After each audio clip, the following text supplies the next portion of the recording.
Emma desapareceu no meio da noite, diretamente da festa do pijama na casa dos vizinhos.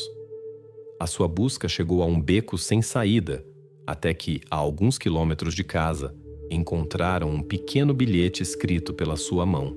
Essas duas palavras, escritas com uma caligrafia apressada, tornaram-se a primeira e principal evidência de que Emma ainda estava a algures por perto.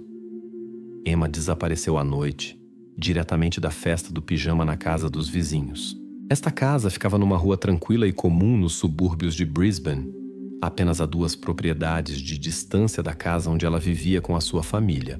Era um bairro onde as pessoas estavam habituadas a confiar umas nas outras, onde ninguém tinha medo de deixar as crianças brincar no quintal à noite e onde as portas das casas raramente eram trancadas à noite. Foi precisamente aqui, numa pequena rua tranquila, que aconteceu o que mais tarde seria chamado o desaparecimento mais assustador da história do bairro. De manhã, a mãe da amiga com quem Emma passou a noite entrou no quarto para verificar se as crianças já tinham acordado. Mas a cama onde Emma deveria ter dormido estava vazia. Os lençóis estavam amarrotados, como se ela tivesse acabado de dormir ali, mas a janela do quarto estava escancarada. A cortina balançava levemente com o vento da manhã. A mulher sentiu imediatamente que algo estava errado, embora inicialmente ainda esperasse que Emma tivesse simplesmente decidido voltar para casa e saído cedo. Mas quando os pais de Emma informaram que a menina não tinha regressado à casa, ficou claro. Algo de mal tinha acontecido. Os investigadores chegaram rapidamente ao local do incidente.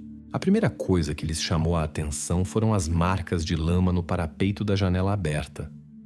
As marcas eram nítidas e pertenciam claramente a um adulto. Isso significava que alguém tinha entrado na casa durante a noite e levado Emma tranquilamente da sua cama, enquanto todos os outros dormiam pacificamente ao lado. A polícia examinou cuidadosamente o quintal, a área circundante e interrogou os vizinhos. Os pais da amiga com quem Emma passou a noite pareciam desnorteados e abatidos. Eles garantiram que não tinham ouvido nem visto nada durante a noite.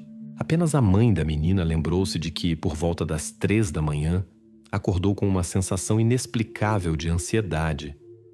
Mas não encontrando nada de invulgar, voltou a dormir. Ninguém na casa conseguia lembrar-se de quaisquer sons estranhos, passos ou vozes. No entanto, nesse mesmo dia, chegou informação de um dos vizinhos.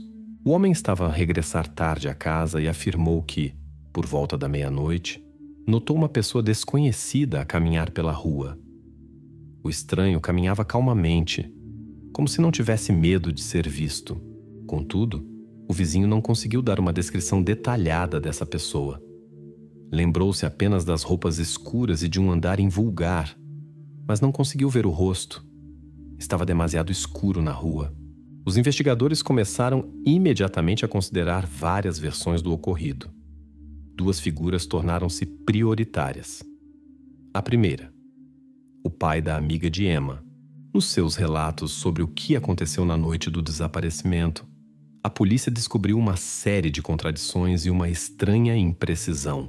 Ele confundia-se quando se tratava dos seus próprios movimentos noturnos pela casa. Não conseguia dizer exatamente a que horas se deitou e garantia que não tinha visto nem ouvido nada de invulgar. O seu comportamento tenso e nervoso não passou despercebido aos investigadores. A suspeita aumentou ainda mais pelo fato de ele não ter um álibi. Ninguém podia confirmar com certeza que o homem tinha realmente estado em casa durante toda a noite. O segundo objeto de suspeita, o estranho que o vizinho viu. A polícia presumiu que poderia ser alguém de fora, que veio intencionalmente para este bairro, sabendo que seria fácil entrar numa das casas. Mas a identidade deste estranho permanecia um mistério. Não foram encontradas câmaras nem testemunhas que pudessem fornecer mais detalhes sobre ele. No entanto, a polícia começou a trabalhar em ambas as direções simultaneamente. Os investigadores examinaram com especial atenção o pai da amiga de Emma. Foi realizada uma busca na sua casa. Ele foi interrogado várias vezes seguidas, tentando encontrar quaisquer pistas que o pudessem ligar ao desaparecimento. No entanto, ele não admitiu nada, insistindo que ele próprio não entendia nada e estava tão assustado como todos os outros. Ao mesmo tempo, as suas respostas pareciam suspeitas e confusas aos investigadores. Em breve, os moradores locais souberam das suspeitas da polícia e começaram a espalhar-se rumores pelo bairro, fazendo a tensão em torno deste caso aumentar a cada hora. A certa altura, parecia que a polícia estava pronta para acusar o homem. No entanto, o seu envolvimento ainda não tinha sido confirmado por quaisquer provas sérias. Mas depois a investigação mudou drasticamente de direção. No segundo dia, a cerca de 3 quilômetros da casa onde Emma desapareceu, uma moradora local encontrou um bilhete estranho. Um pequeno pedaço de papel, claramente arrancado de um caderno escolar, estava escrito com uma caligrafia infantil e irregular. Nele estavam apenas 3 palavras. Quando o bilhete foi entregue à polícia, os investigadores compreenderam imediatamente a importância da descoberta. A análise da caligrafia confirmou. As palavras foram escritas pela própria mão de Emma. Esta curta frase tornou-se a primeira prova irrefutável de que Emma ainda estava viva e, provavelmente, estava algures por perto. Isto mudou tudo. Os polícias perceberam. As suas suspeitas iniciais estavam dirigidas à pessoa errada. A pista significava algo completamente diferente. Alguém, oculto e ainda desconhecido, mantinha Emma algures por perto e, possivelmente, queria que a polícia a encontrasse. Este bilhete virou a investigação do avesso. E agora as buscas começaram de um ângulo completamente diferente. Depois de a versão do vagabundo se ter desmoronado completamente, os investigadores voltaram ao ponto de partida. A investigação chegou a um impasse e parecia que já não havia mais pistas. Foi nesse momento, ao rever os depoimentos antigos, que a polícia reparou num detalhe pequeno, mas importante. Os pais da anfitriã da festa, onde Emma estava na noite do desaparecimento, não tinham sido totalmente sinceros. Em particular, o pai da menina tinha claramente ocultado um facto importante. Num interrogatório repetido e mais rigoroso, descobriu-se que naquela noite ele esteve ausente de casa por cerca de 2 horas. O homem tinha deliberadamente omitido esta circunstância à polícia durante a primeira conversa. E agora teve de explicar por quê. Sob pressão dos investigadores, o pai da anfitriã da festa finalmente admitiu o facto da sua ausência. Ele informou que realmente tinha saído de casa, mas não estava onde poderiam suspeitar. Descobriu-se que, por volta da meia-noite, ele foi para um bairro vizinho a cerca de 15 minutos de carro para se encontrar com a sua ex-mulher. O homem explicou que não falava com ela há muito tempo. A relação era extremamente tensa. E não queria divulgar o facto do encontro, pois poderia levantar questões desnecessárias e tensão na sua família atual. No entanto, ele insistiu que este evento não tinha nada a ver com o desaparecimento de Emma e era apenas um encontro pessoal, cujas circunstâncias ele não pretendia discutir em detalhe. Os investigadores não gostaram desta falta de sinceridade, mas por enquanto não podiam acusá-lo abertamente de nada mais do que ocultação de circunstâncias. Era necessário verificar as palavras do homem antes de prosseguir. A polícia convocou imediatamente a ex-mulher do homem para interrogatório. A mulher concordou em confirmar o facto do encontro. No entanto, o seu depoimento soou hesitante, confuso e, por vezes, contraditório. Ela não conseguia indicar claramente a hora a que o ex-marido chegou. Confundia-se em pequenos detalhes da conversa e nem sequer conseguiu explicar imediatamente as razões do seu súbito encontro noturno após tantos anos de silêncio. Ora afirmava que apenas queria discutir alguns assuntos familiares antigos. Ora evitava abruptamente a resposta, dizendo que não queria divulgar informações pessoais. Tal comportamento naturalmente levantou ainda mais questões aos investigadores e aumentou as suspeitas de que algo estava errado nesta história. A investigação começou a fazer perguntas mais específicas. Onde exatamente ocorreu o encontro? Quem os viu juntos?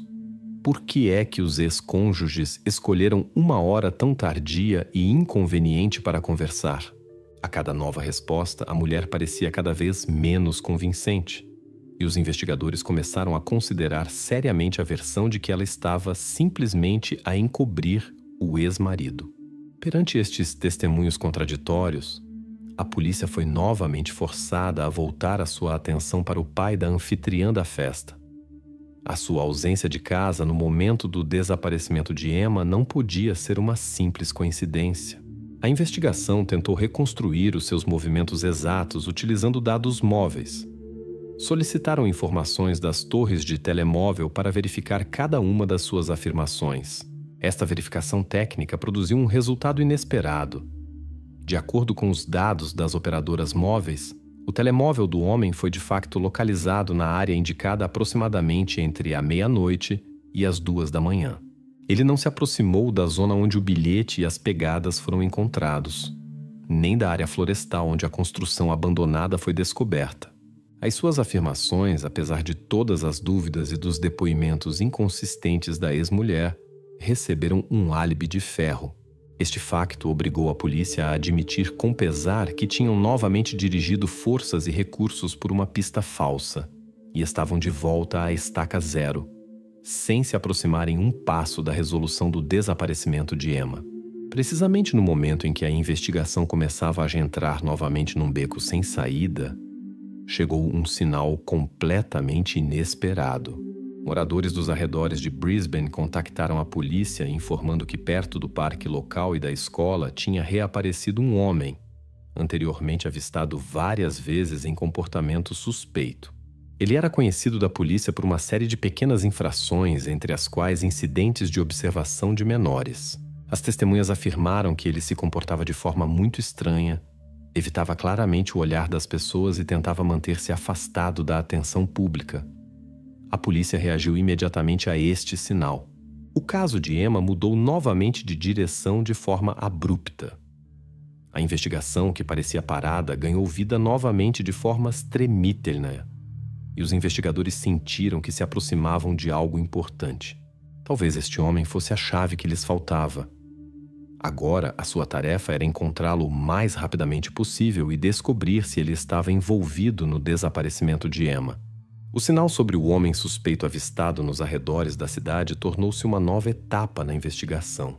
A polícia não perdeu tempo e estabeleceu imediatamente vigilância sobre este homem, estudando cuidadosamente o seu passado e possíveis ligações com o bairro onde Emma vivia. Em breve, descobriu-se que este homem era Thomas, um residente de 34 anos de um bairro vizinho, que já tinha estado várias vezes sob a atenção da polícia. A razão para isso foram os seus episódios de comportamento ambíguo e problemas de saúde mental confirmados. A polícia examinou cuidadosamente os arquivos e descobriu que, cerca de 5 anos antes, Thomas tinha sido submetido a uma avaliação numa clínica psiquiátrica local após queixas de moradores da cidade. Ele tinha sido repetidamente avistado perto de escolas e parques locais, observando as crianças que lá brincavam. Na altura, não foram apresentadas acusações diretas contra ele, e tudo se limitou a recomendações para monitorizar o seu estado mental e comportamento. No entanto, agora, considerando o desaparecimento de Emma, este facto tinha um significado completamente diferente. A polícia começou imediatamente a interrogar cuidadosamente os vizinhos de Thomas, tentando obter um quadro completo do seu comportamento e hábitos. Quase todos os vizinhos o descreviam da mesma forma: fechado, estranho e extremamente antissocial. Ele raramente saía do seu apartamento durante o dia, preferindo movimentar-se tarde da noite ou de madrugada. Segundo os testemunhos dos vizinhos, Thomas evitava qualquer tipo de conversa, nem sequer cumprimentava e nunca fazia amizades.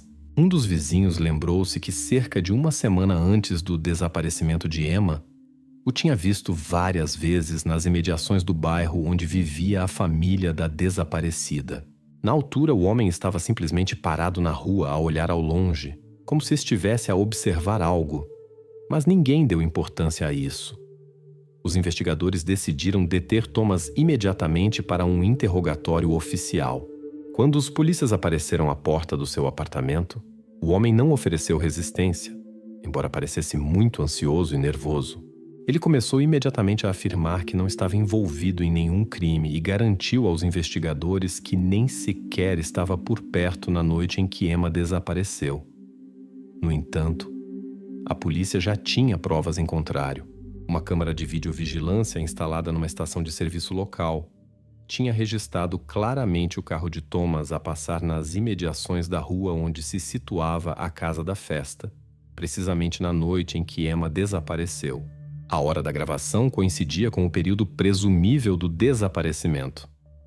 Os polícias apresentaram este facto a Thomas e ele hesitou, claramente não esperando tal desenvolvimento dos acontecimentos. O homem encontrou rapidamente uma explicação. Ele supostamente estava a caminho de casa de um amigo no outro bairro, e o seu caminho passou acidentalmente por aquela rua. Mas as suas palavras soaram pouco convincentes, insinceras e até desesperadas. A polícia verificou imediatamente esta versão, mas descobriu-se que o amigo que Thomas mencionou estava ausente de casa naquela noite, e não pôde confirmar nem negar as suas palavras. A investigação ainda não tinha provas diretas da culpa de Thomas. Apenas indicações indiretas de possível envolvimento. Isto criava a sensação de que a verdade estava muito próxima, mas ainda inalcançável.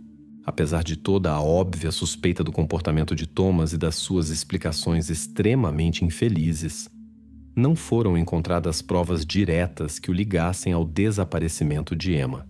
Os polícias examinaram cuidadosamente o seu carro e apartamento, mas não encontraram quaisquer vestígios da presença de outras pessoas ou sinais de que Emma tivesse estado com ele. Thomas continuava a afirmar que não tinha qualquer relação com o ocorrido, e a polícia estava quase pronta a admitir que tinha cometido novamente um erro. Dentro da equipe de investigação começaram a surgir divergências. Alguns agentes consideravam Thomas o único suspeito válido. Outros, que era mais um beco sem saída, desviando a atenção do verdadeiro criminoso. A tensão entre os polícias aumentava, e a investigação começava gradualmente a perder novamente o seu dinamismo. No entanto, precisamente quando a polícia estava praticamente pronta a recuar novamente, a situação mudou drasticamente. Os peritos forenses, que tinham anteriormente examinado as provas do local onde foram encontrados os vestígios de Emma na floresta, apresentaram um relatório inesperado. A sua conclusão indicava inequivocamente uma correspondência entre as impressões digitais encontradas nas beatas de cigarro perto da velha cabana abandonada e as impressões digitais do próprio Thomas. Esta informação virou instantaneamente toda a investigação do avesso. Agora, a investigação tinha provas absolutamente claras e cientificamente confirmadas de que Thomas esteve perto do local onde Emma se escondeu após o desaparecimento. Todos os fatos começaram a encaixar-se num quadro único e convincente. Após longos dias de incerteza e pistas falsas, a polícia obteve uma pista real, confirmada por provas irrefutáveis. Agora a polícia sabia com certeza que Thomas não só estava a esconder algo, mas também esteve claramente onde Emma se encontrava. A investigação estava pronta para dar o próximo passo decisivo. A correspondência das impressões digitais com as provas encontradas no local convenceu finalmente a polícia de que Thomas era o verdadeiro raptor de Emma. Todas as provas circunstanciais que antes pareciam duvidosas e pouco convincentes ganharam agora absoluta clareza. Sob o peso das provas irrefutáveis, Thomas perdeu toda a resistência e começou a prestar depoimento completo. O seu relato surpreendeu os investigadores pela sua franqueza e calma fria. No interrogatório oficial, Thomas admitiu que há muito tempo observava o bairro procurando uma oportunidade conveniente para cometer o crime. Ele escolheu o subúrbio tranquilo de Brisbane precisamente porque os moradores locais raramente fechavam janelas e portas e quase ninguém prestava atenção a transeuntes ocasionais à noite. O próprio momento do rapto não foi planeado com antecedência. A janela do quarto estava aberta por mero acaso e ele encarou isso como uma oportunidade conveniente, pela qual decidiu agir instantaneamente e quase sem pensar. Thomas também contou que não planeava causar danos físicos a Emma e não tinha quaisquer objetivos específicos, exceto levá-la consigo. No interrogatório, ele descreveu detalhadamente o local onde escondeu Emma após o rapto. Era uma pequena cabana, perdida nas profundezas de uma área florestal fora da cidade, a mesma perto da qual a polícia tinha encontrado anteriormente vestígios e beatas de cigarro. Os investigadores enviaram imediatamente uma equipa operacional para o local indicado por Thomas. Quando a polícia chegou ao local, a cabana parecia abandonada, mas era precisamente lá que Emma se encontrava. Ela estava viva, fisicamente ilesa, mas em estado de choque emocional extremo. Ela permaneceu em silêncio e quase não reagiu às perguntas dos polícias, claramente em estado psicológico grave. No entanto, o facto de Emma estar viva e agora sob proteção trouxe esperança e alívio aos corações da sua família e dos investigadores. Os interrogatórios subsequentes de Thomas permitiram à polícia estabelecer o quadro completo do crime. Thomas confirmou que durante várias semanas esteve discreta e regularmente no bairro onde Emma vivia, observando as casas e a vida cotidiana dos seus habitantes. O seu objetivo inicial não era ninguém em específico. Ele estava simplesmente à procura de um alvo adequado e de uma oportunidade para realizar o seu plano. A decisão de entrar na casa precisamente naquela noite foi espontânea e irrefletida. A janela aberta foi o fator que o impeliu a agir. Thomas informou à polícia que levou Emma pela janela sem que nenhum dos moradores ouvisse ou notasse nada. Depois disso, ele levou-a pelo quintal traseiro e caminhou até o seu carro, deixado numa rua vizinha tranquila. Em seguida, levou-a para a cabana na floresta, onde a manteve até ser descoberta. Thomas não conseguiu explicar claramente o motivo das suas ações, dizendo apenas que era movido por impulsos internos e um estado emocional difícil, agravado por problemas psíquicos. Quando Thomas percebeu que a polícia tinha desvendado toda a cadeia de eventos e possuía provas sérias contra ele, fez uma tentativa desesperada de escapar à justiça. Durante o transporte para o local da reconstituição do crime, ele atirou-se subitamente a correr, esperando aproveitar um momento de distração da guarda. No entanto, a tentativa revelou-se absolutamente inútil. A polícia deteve-o rápida e profissionalmente, colocando-o novamente sob controle rigoroso e eliminando completamente a possibilidade de fuga futura. Após este incidente, Thomas perdeu finalmente toda essa esperança de salvação e resignou-se completamente ao seu destino, não oferecendo mais qualquer resistência ou tentativas de contestar o seu envolvimento no crime. O julgamento de Thomas foi rápido e inequívoco. Considerando a gravidade das suas ações e as provas apresentadas, o juiz proferiu a sentença mais severa possível. Thomas foi condenado a uma longa pena de prisão com correção psicológica obrigatória, que, no entanto, já não podia anular a gravidade do seu ato. Emma, tendo sobrevivido a um profundo estresse emocional e choque, regressou a casa, onde a sua família e entes queridos a esperavam. A família de Emma recebeu apoio psicológico abrangente para ajudá-la a regressar a uma vida normal após uma provação tão difícil. Apesar da conclusão bem-sucedida da investigação e da prisão do criminoso, o subúrbio de Brisbane, antes tranquilo e seguro, nunca mais conseguiu regressar à atmosfera anterior de confiança absoluta e calma. As pessoas tornaram-se muito mais cautelosas, fechavam portas e janelas, observavam atentamente os estranhos. O que aconteceu a Emma mudou para sempre a atitude dos moradores em relação à sua própria segurança e aos seus vizinhos.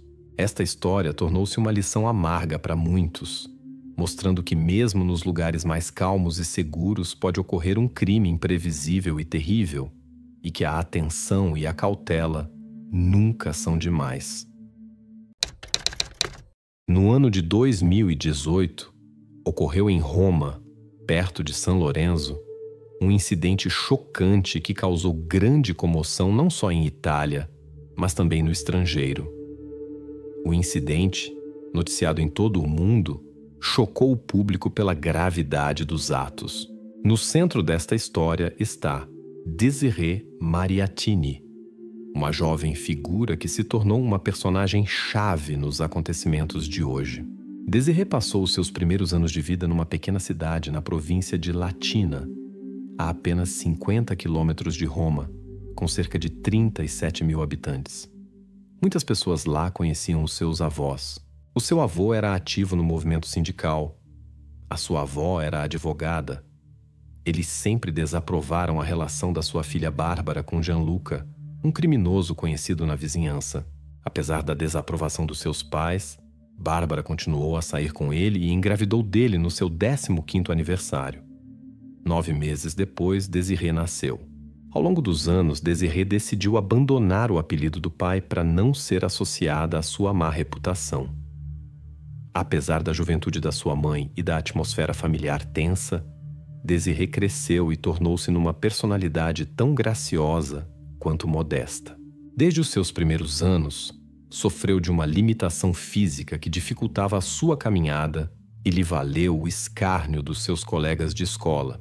Aos 16 anos, desenvolveu um caráter indomável e rebelde e não estava disposta a continuar a sua educação na escola agrícola.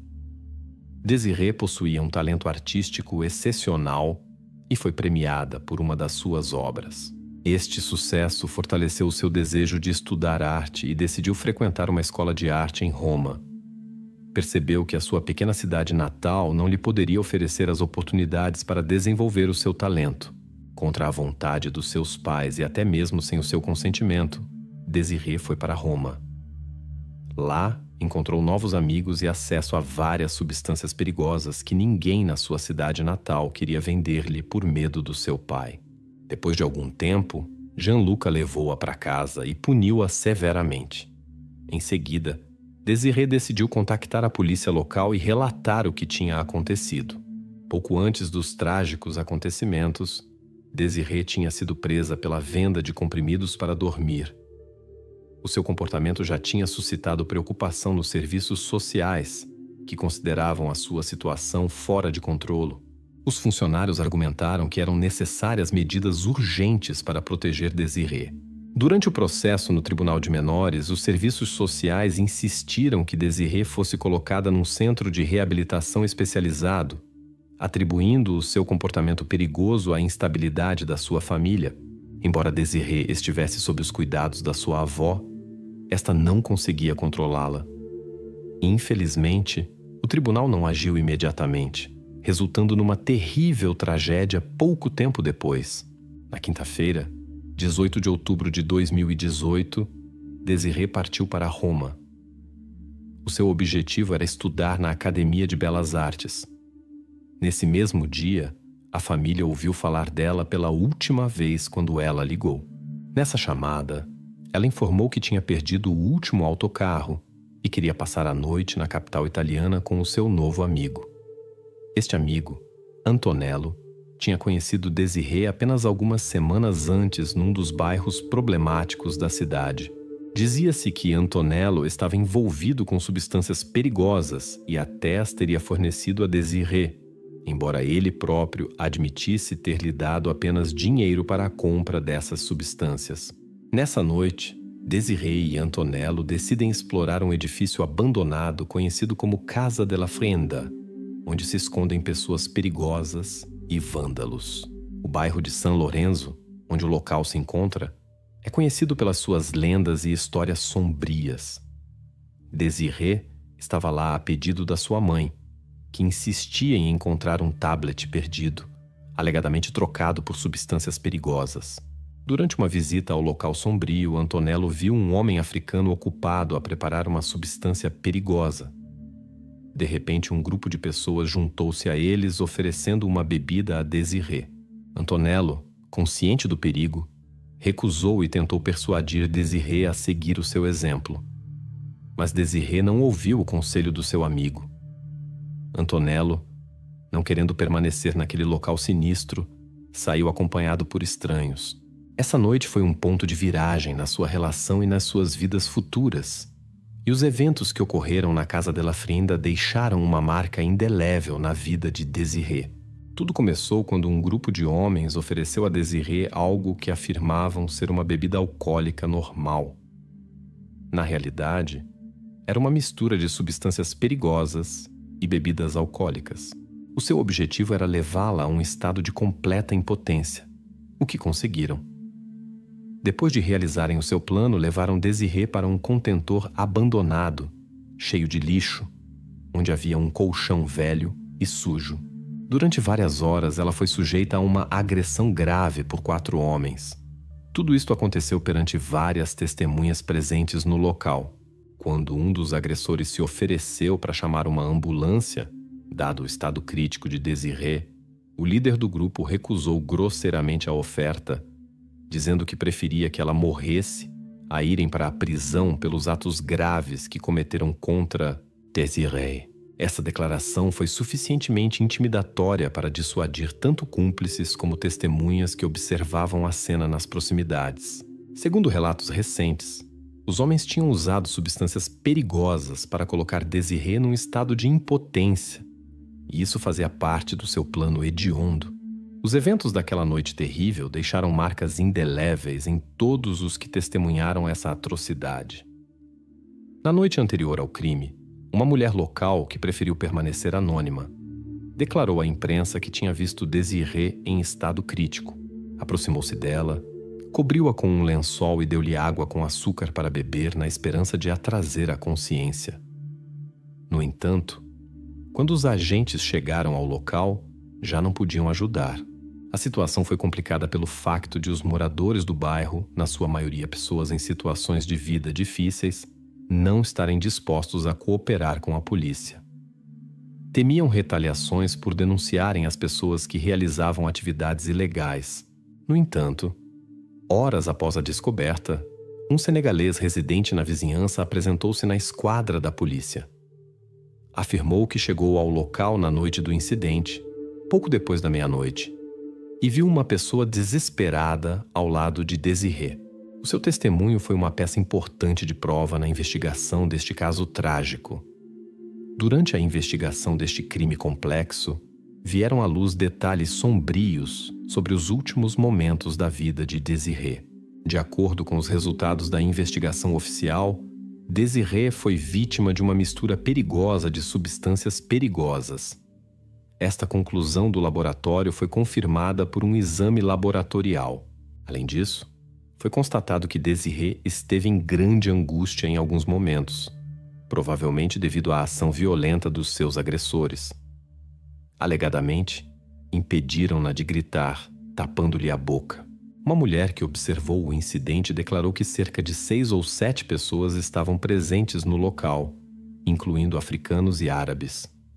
Afirmou também que um grupo de 3 ou 4 homens agrediu Desirée. Esta informação chocante foi um momento chave na investigação, pois tornou clara a extensão do crime a que Desirée foi exposta nas últimas horas da sua vida. A investigação revelou que várias pessoas estiveram envolvidas na agressão. As provas forenses indicam que Desirée muito provavelmente não teve relações sexuais antes do incidente. A causa do seu trágico fim foi falha física. O trágico desta história é que Desirée tentou recuperar durante cerca de 10 horas após o incidente. Poderia ter sido salva se a emergência médica tivesse sido chamada a tempo. No último dia de outubro de 2018, habitantes e jovens de Cisterna de Latina reuniram-se para se despedir de Desirée. Reuniram-se à entrada da igreja, segurando balões rosa e brancos em forma de corações e flores. Durante a cerimônia, acompanhada por aplausos e pelo rebentar de fogos de artifício, vários jovens passaram lentamente pela entrada da igreja com o caixão branco de Desirée. Desfraldaram uma grande faixa exigindo justiça. Na sua intervenção durante a missa, o pároco apelou a todos os responsáveis pela gestão das áreas públicas da vida, grandes ou pequenas, centrais ou periféricas, para estarem vigilantes quando tais incidentes ocorrem e tomarem medidas atempadas, sem esperar que tais incidentes atinjam o seu pico e se repitam. Pouco antes do funeral, com base em investigações e testemunhos, foram detidos 2 cidadãos senegaleses, Mamadou Gara, de 26 anos, e Brian Pinto, de 43 anos. Ambos estavam ilegalmente no país. Poucas horas depois foram detidos Alino Shima, de 46 anos, da Nigéria, que residia legalmente em Roma com um visto humanitário, e Youssef Saliha, da Gâmbia. Durante as detenções foram encontradas substâncias e materiais cuja posse e distribuição são proibidas. Os detidos foram acusados de uma série de crimes graves, incluindo posse e distribuição ilegal de substâncias perigosas e homicídio doloso. A procuradora Maria Paula Tomaselli, que liderou a investigação criminal, descreveu os arguidos em termos duros como implacáveis. Resultados laboratoriais confirmaram a presença de material genético de todos os 4 arguidos em Désiré, nas suas roupas e debaixo das suas unhas. Antonello, alegadamente amigo de Désiré, foi preso no decorrer das negociações sobre o homicídio. As provas indicam que Antonello acompanhou Désiré no dia do crime até o local onde o crime ocorreu pouco depois. Descobriu-se também que Antonello ajudou Désiré a comprar substâncias perigosas em várias ocasiões e até lhes forneceu no passado. Após vários dias de deliberações, o Tribunal de Recurso alterou a sua decisão no caso de Alino Shima. Ele tinha sido anteriormente absolvido da acusação de homicídio, pois, embora tivesse estado envolvido no incidente, não tinha dado nada a Désiré. Pouco depois, no entanto, testes de ADN encontrados numa garrafa de uma substância levaram à reabertura do processo, dando uma nova reviravolta ao caso. É importante mencionar que Youssef Saliha, um dos arguidos neste caso, iniciou um processo contra os pais de Désiré por não a terem supervisionado adequadamente. No dia 4 de dezembro de 2019, realizou-se o julgamento, envolvendo 4 pessoas. Nesse mesmo dia, Saliha retirou as acusações contra os pais dela e declarou a sua inocência no incidente. No dia 14 de novembro, realizou-se uma audiência judicial no local do crime, acompanhada pela polícia e advogados. Isto foi necessário para comparar os depoimentos das testemunhas com a situação real. No contexto dos depoimentos das testemunhas, deve mencionar-se que as 4 testemunhas foram brutalmente agredidas. O objetivo era impedi-las de testemunhar. Na audiência do mesmo dia, o procurador-geral adjunto pediu a pena máxima de prisão perpétua com 1 ano de isolamento para os 4 arguidos. Após quase 10 horas de intensas deliberações que terminaram a 19 de junho de 2021, a sentença foi proferida pelo Terceiro Tribunal Penal de Roma. Os arguidos Mamadou Gara e Youssef Saliha foram considerados culpados e condenados à prisão perpétua. Alino Shima foi condenado a 27 anos e Brian Pinto a 24 anos e 6 meses de prisão. Bárbara Mariatini, mãe de Désiré, mostrou-se desapontada com a decisão do tribunal, declarando que esperava 4 penas de prisão perpétua para os arguidos, o que, na sua opinião, teria sido uma retribuição justa pelos seus atos. Infelizmente, a sentença final não satisfez o seu sentido de justiça. O destino pessoal de Antonello permanece desconhecido até hoje, mas especula-se que ele possa ter sido libertado. O crime desencadeou uma onda de indignação na sociedade italiana.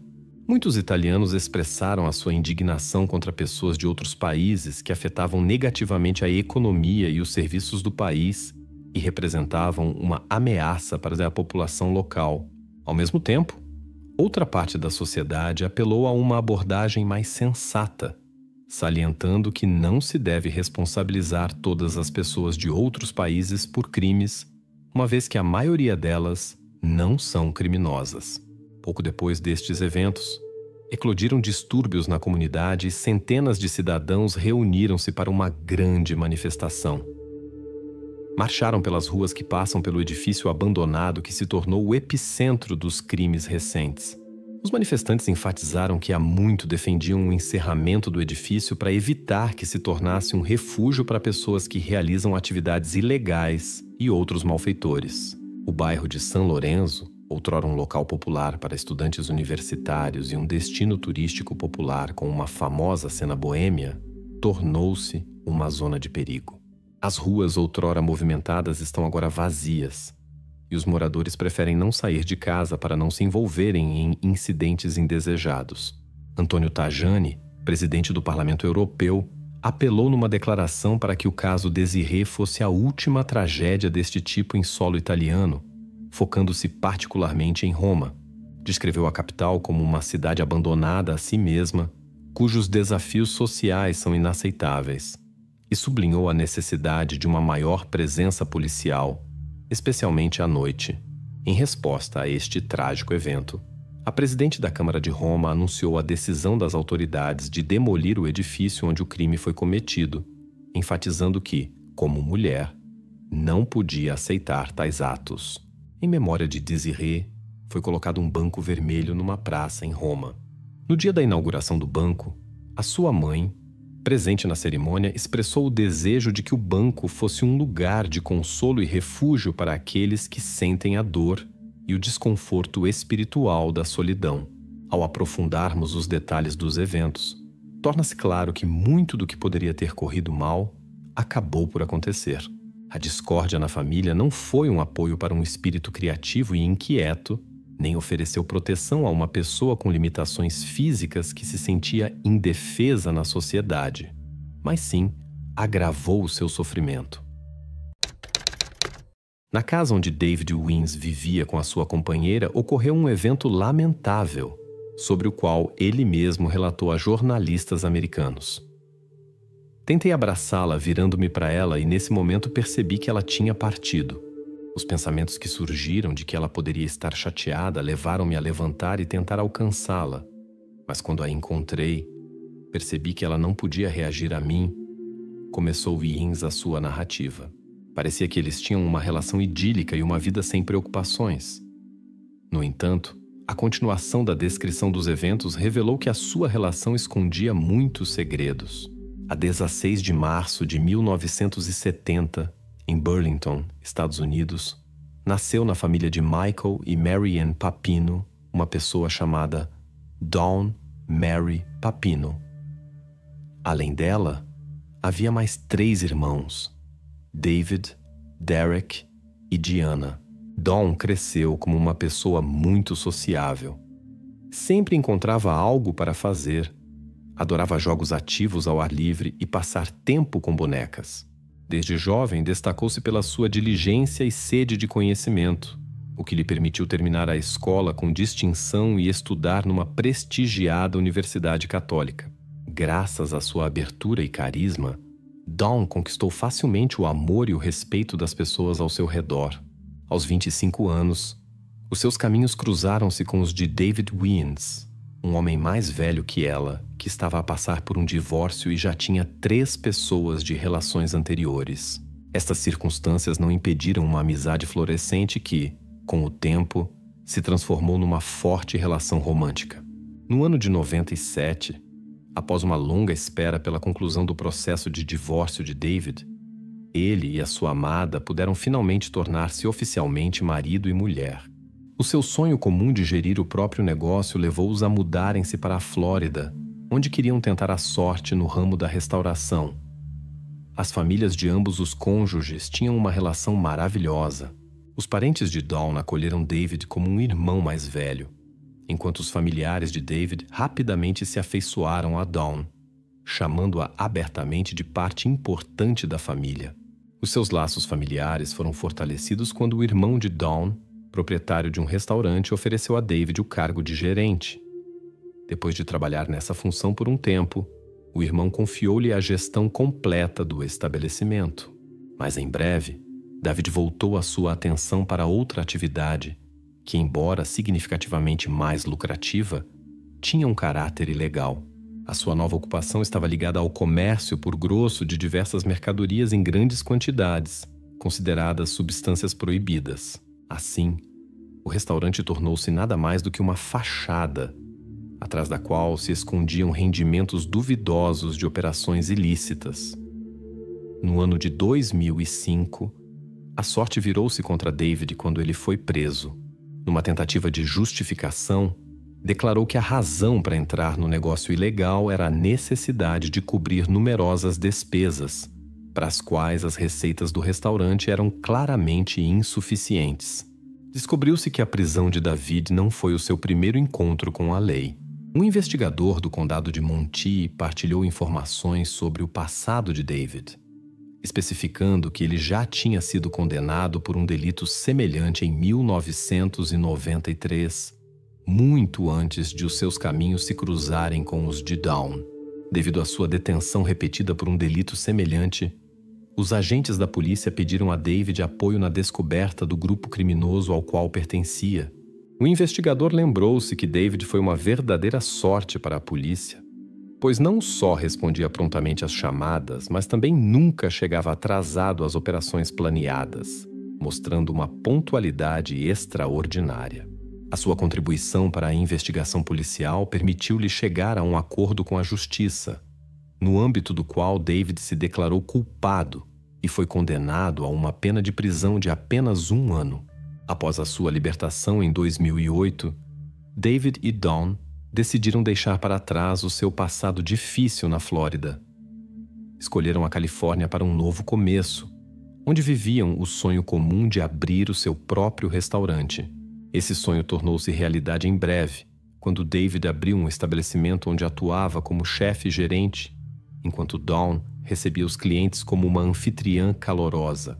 A sua natureza amigável e acolhedora conquistou rapidamente os corações dos visitantes e até dos funcionários dos restaurantes vizinhos, que procuraram a sua amizade. Juntos, começaram a expandir o seu círculo de amigos, não só entre os clientes, mas também entre os concorrentes.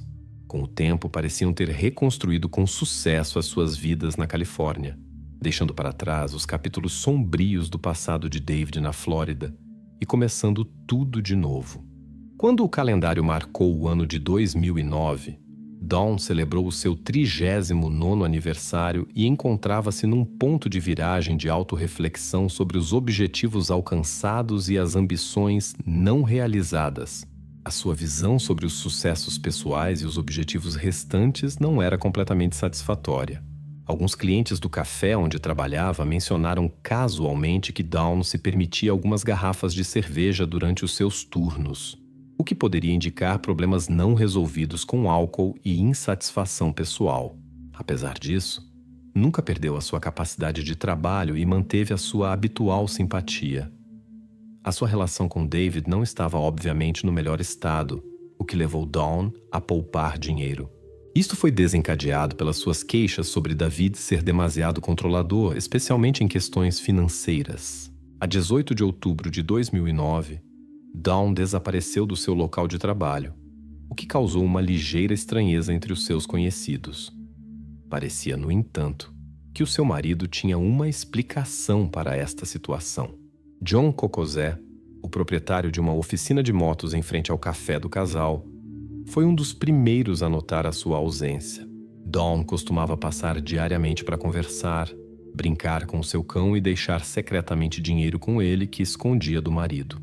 Alguns dias após o seu desaparecimento, John percebeu que algo invulgar devia ter acontecido, pois a ausência de Dawn da sua rotina era inesperada para ele. A fiabilidade sempre foi característica dela. Ela aparecia para trabalhar mesmo quando estava doente. Quando decidiu perguntar a David o que tinha acontecido com a sua mulher, John encontrou uma explicação inesperada. David afirmou ter despedido Dawn por desvio de dinheiro do café e por isso ela não apareceria mais lá. Além disso, disse que ela o tinha deixado após uma discussão desencadeada pela acusação de consumo de álcool. Esta versão dos acontecimentos pareceu estranha a John, pois embora visse Dawn ocasionalmente desfrutar de um copo extra durante os seus encontros, nunca notou sinais de abuso sério. Descobriu-se que o carro de Dawn ainda estava no parque de estacionamento ao lado do café, o que parecia muito invulgar, considerando o hábito californiano de percorrer distâncias consideráveis de carro. Dawn usava sempre o seu carro, não ia a lado nenhum sem ele.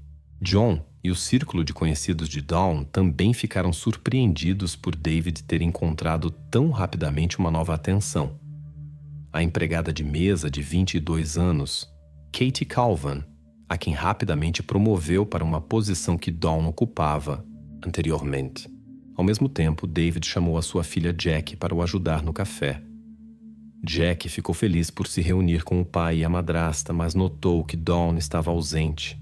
Quando perguntou pelo paradeiro de Dawn, o pai respondeu que tinham discutido e que a mulher tinha saído por alguns dias. Inicialmente, Jack acreditou no pai, sabendo que Dawn tinha problemas com álcool. No entanto, percebeu que Kate não tinha ocupado apenas o lugar de Dawn no negócio, mas também na vida pessoal do seu pai. A situação em que David continuava a viver como se Dawn nunca tivesse existido na sua vida pareceu muito estranha a Jack. Por isso, decidiu perguntar ao pai a verdade sobre o incidente com a sua madrasta. Jack ficou confusa com a reação de David, que contou com remorso sobre aquela noite em que, involuntariamente, cometeu um incidente grave com Dawn. Esta revelação apanhou-a de surpresa, especialmente depois de saber que o comportamento de Dawn se tornara problemático devido às suas dependências. David pediu a Jack suplicantemente para não informar a polícia, pois isso destruiria a sua vida e ele não queria ir para trás das grades. As lágrimas do pai comoveram-na tanto que decidiu ajudá-lo a guardar este segredo. Assumindo voluntariamente o papel de cúmplice, Jack correu o risco de enviar uma série de mensagens em nome de Dawn aos seus amigos e familiares, na esperança de os convencer de que ela estava bem. Usou a alcunha de Dawn, Pixie, mas cometeu um erro crucial ao escrevê-la incorretamente. Este erro despertou desconfiança nos parentes e amigos de Dawn, pois era atípico para ela escrever mal a sua alcunha. Entretanto, John, que observava os acontecimentos na casa de David pela janela da sua oficina, viu Jack, juntamente com a nova namorada de David, a deitar fora roupas femininas. Entre os objetos, notou alguns que pareciam pertencer a Dawn. Apesar das suas suspeitas, não tinha provas concretas para contactar a polícia. Os dias passavam e dificultavam a tarefa da família de esconder a verdade. No café, apareciam cada vez mais conhecidos e parentes de Dawn, perguntando pelo seu destino. Rejeitavam as explicações de David, desconfiavam das mensagens de texto falsificadas e exigiam a verdade. A questão sobre se David tinha pedido ajuda à polícia apenas aumentou as suas dúvidas quando ele negou. Por isso, os familiares de Dawn decidiram contactar a polícia eles mesmos, o que levou a um interrogatório de David por um investigador. A equipe de investigação estava particularmente interessada em saber por que razão a família e os amigos procuravam tão insistentemente pela desaparecida, o que a tinha levado a desaparecer e por que razão David não tinha mostrado iniciativa na busca. David repetiu a sua explicação anterior, afirmando que Dawn o tinha deixado depois de ele lhe ter proposto iniciar um tratamento para a sua dependência, o que apenas confirmou as suspeitas dos investigadores quanto à sua indiferença. Foi bastante interessante observar que nas montras das lojas próximas havia anúncios de busca por Dawn, mas no café que pertencia a David, faltava tal panfleto. Este facto levou as autoridades a considerar a possibilidade de David estar a reter informações sobre as quais preferia não falar. Quando o repórter Larry Altman, que acompanhava as atividades da polícia local, se deparou com a notícia do desaparecimento da mulher, decidiu escrever um artigo para apoiar a sua família e o seu marido preocupado, que ele acreditava estar sinceramente perturbado. Para criar uma reportagem cativante, Larry visitou a casa de David para o entrevistar. O objetivo da visita era obter o máximo de informações detalhadas possível sobre Dawn, para criar um perfil completo dela, despertar compaixão nos leitores e apoiar a sua busca. No entanto, a visita não trouxe os resultados esperados. David manteve a sua história e disse a Larry que não tinha informações sobre ela desde uma discussão que surgiu quando ele propôs a Dawn fazer terapia para suas dependências.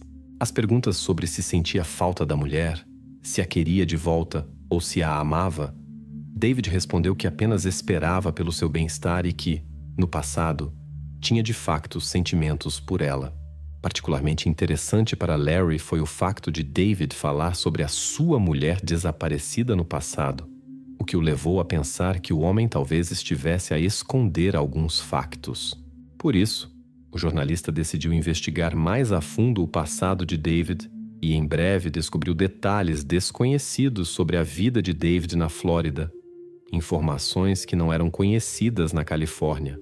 Dawn e David não tinham partilhado a sua vida anterior com novos conhecidos, na esperança de que a história da sua mudança fosse vista como uma tentativa de começar de novo, e preocupados que as pessoas pudessem julgar David precipitadamente sem o conhecerem realmente. Larry tinha uma base sólida para o seu artigo, mas continuava à procura da chave para concluir a sua investigação, pois ainda tinha de descobrir o ponto de viragem final na história. Enquanto Larry se aprofundava nos detalhes da sua investigação, os investigadores não ficaram parados e conduziram as suas próprias investigações. Estavam interessados no que Dawn fez após o último encontro com amigos e familiares. A ausência de qualquer atividade no seu telemóvel, cartões de crédito e contas bancárias apenas acrescentou mais mistério ao caso. Nesse momento, surgiu um detalhe fascinante. Vários amigos afirmaram ter recebido mensagens dela, nas quais Dawn assegurava que estava bem e que se tinha retirado por um tempo para refletir sobre os seus assuntos, com a promessa de entrar em contato mais tarde. Mencionou também que estava na Flórida. No entanto, a grafia incorreta da alcunha de Dawn despertou a sua preocupação, pois tais erros eram atípicos na sua longa amizade. Este detalhe levou as autoridades a seguir os rastros digitais deixados pelo dispositivo de Dawn, para descobrir de que estações base as mensagens foram enviadas. Os resultados da investigação mostraram que o telemóvel não estava localizado na Flórida, mas sim na Califórnia, o que tornou as circunstâncias ainda mais confusas e levantou novas questões num caso já misterioso. A situação complexa em que David se encontrava começou com uma série de mensagens de texto enganosas e sublinhou os riscos associados à tecnologia para aqueles que a utilizam para fins insinceros. É importante sublinhar que a realização de uma investigação completa levou muito tempo e todas as medidas foram realizadas com extrema cautela, para que David não suspeitasse que era o principal suspeito neste incidente. Em outubro de 2010, os investigadores pretendiam ter uma conversa com David e dirigiram-se à sua residência com Dawn, mas descobriram que ele já não morava lá. Após obterem um mandado judicial, entraram na casa em busca de pistas importantes e descobriram vestígios que apontavam para provas antigas, tanto no quarto como noutra divisão. Estas descobertas levaram a que a investigação fosse reclassificada de busca por uma pessoa para investigação de um incidente grave com Dawn. Como resultado, os cartazes com a imagem de Dawn, que anteriormente estavam espalhados pela cidade, foram substituídos por anúncios que pediam ajuda na procura do responsável. Paralelamente, amostras de provas encontradas na sua residência comum foram enviadas para análise de ADN num laboratório, mas os resultados da análise atrasaram-se. Depois de David descobrir os novos anúncios, contactou imediatamente a polícia, insistindo para que parassem a busca, pois Dawn, segundo ele, estava bem. Afirmou ter recebido uma chamada dela na qual ela lhe assegurou que estava bem e que não o queria ver mais. A polícia, no entanto, não acreditou nas suas palavras e não tinha intenção de parar a investigação apenas com base nas suas declarações, pois David era um dos principais suspeitos, embora não houvesse provas concretas contra ele. Os resultados da análise de ADN também não esclareceram a situação, pois não deram uma resposta definitiva sobre a origem das amostras. Com o tempo, parecia que David poderia escapar à justiça. Até fevereiro de 2011, ele desfrutava da vida com a sua nova companheira Katie, acreditando ter escapado à perseguição da lei. No entanto, o sargento Rich Garcia, do departamento do xerife de Los Angeles, estava firmemente convencido da culpa de David e procurava incansavelmente provas suficientes para levar o caso a tribunal. Nos seus esforços, Garcia recorreu à escuta telefônica de David e continuou as investigações. A falta de provas concretas representava um obstáculo significativo, e os investigadores estavam cada vez mais convencidos de que era necessária uma confissão de David. Neste contexto, o sargento decidiu recorrer à ajuda da imprensa, dando a um jornalista pistas sobre provas encontradas numa busca na residência anterior de David. insinuando que eram significativas, embora na realidade fossem demasiado antigas e inutilizáveis para serem usadas em tribunal, o que exercia pressão adicional sobre o suspeito. Devido às suspeitas de que ela conhecia detalhes-chave sobre o incidente, o sargento encarregou um par de investigadores de falar com Jackie, a sua filha, que na altura vivia na Carolina do Sul. Várias tentativas da polícia para falar com ela não tiveram sucesso, pois Jackie recusava consistentemente qualquer comunicação. Até o namorado dela suspeitava que ela escondia algo e partilhou as suas preocupações com os investigadores. Sob pressão das autoridades e do seu amado, Jackie finalmente concordou em ser interrogada e compareceu na esquadra da polícia, onde rapidamente começou a revelar informações. Confirmou que sabia do incidente grave que o seu pai tinha cometido, mas afirmou que tinha sido um acidente. Jackie também admitiu que foi ela quem escreveu as mensagens de texto enviadas para apoiar o pai, que, segundo ela, se encontrava numa situação extrema. Disse que na noite do incidente houve uma conversa séria entre o pai e Dawn sobre os seus maus hábitos. As divergências entre os cônjuges escalaram até atingirem um ponto crítico. David partilhou com Jackie que, num determinado momento, perdeu o controle. Disse que deixou Dawn num estado de agitação, na esperança de que ela se acalmasse, e retirou-se para outro quarto com a intenção de voltar lá depois de um tempo, mas acabou por adormecer e só acordou de madrugada. Quando voltou, já não podia mudar a situação. Quando Jackie confiou nos investigadores, pediram-lhe que ligasse ao pai e lhe contasse o que tinha acontecido na esperança de o levar a confessar. A pedido da polícia, Jackie contactou David, mas ele não caiu na provocação. Aconselhou-a a contratar um advogado e a não fazer mais declarações, o que mostrou a sua cautela. Entretanto, Larry usou informações dos investigadores para publicar um artigo que mostrava o progresso no caso contra David. E na manhã de 23 de fevereiro de 2011, este estampava a primeira página da imprensa local. Quando David viu o artigo de Larry, sentiu a sua resistência diminuir. Partilhou seus pensamentos com Katie, expressando o seu pesar pelo sucedido com a intenção de não querer mal a ninguém. Ao revelar os seus sentimentos, expressou incerteza sobre o que fazer a seguir e dirigiu-se ao seu carro. Kathy seguiu-o, determinada a não o deixar sozinho naquele momento difícil. Alguns segundos depois, David ligou o carro e partiu. Embora a polícia o considerasse suspeito, não tinham provas suficientes para uma detenção naquele momento. Os investigadores mantinham-no sob vigilância, mas não tinham nada em mãos para o colocar atrás das grades. Ao seguir David, a polícia rapidamente notou o seu carro a mover-se em direção a um penhasco rochoso, onde Kate também se encontrava. Foram imediatamente cercados pela polícia, que lhes deu instruções para manterem a calma. No entanto, Davi, ignorando os pedidos, dirigiu-se para a beira do penhasco. A altura do penhasco era de 30 metros, após o que foi urgentemente transportado de helicóptero para uma unidade médica mais próxima. Após alguns dias em coma, o seu estado finalmente estabilizou e ele aguardava o interrogatório relacionado com o desaparecimento de Dawn. No início de março, os investigadores registraram a sua declaração, que coincidia com a da sua filha Jackie. No entanto, quando surgiram perguntas sobre as provas no dia seguinte, ele hesitou. Uma semana e meia depois, David contactou o sargento para revelar o paradeiro de Dawn. Durante o interrogatório gravado, confessou que tinha eliminado as provas de uma forma que as tornava impossíveis de encontrar, sendo essa a razão pela qual eram inlocalizáveis pela polícia. Com estas confissões, ele enfrentou o júri acusado de um incidente grave com Dawn. A saga do processo judicial começou em março de 2011 com audiências preliminares, mas só no ano de 2012 é que o julgamento ganhou ritmo. O confronto no tribunal intensificou-se quando a acusação se viu sem provas decisivas. Atenção especial mereceu o depoimento de Jackie, filha de David, que se tornou a principal testemunha de acusação. Ela relatou o momento em que o pai lhe confiou os segredos do seu ato.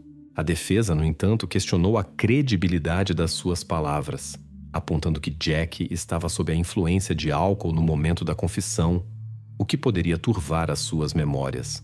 Muito reveladora foi a aparição de Davi no tribunal numa cadeira de rodas como consequência de um incidente na rocha, que o deixou fisicamente limitado.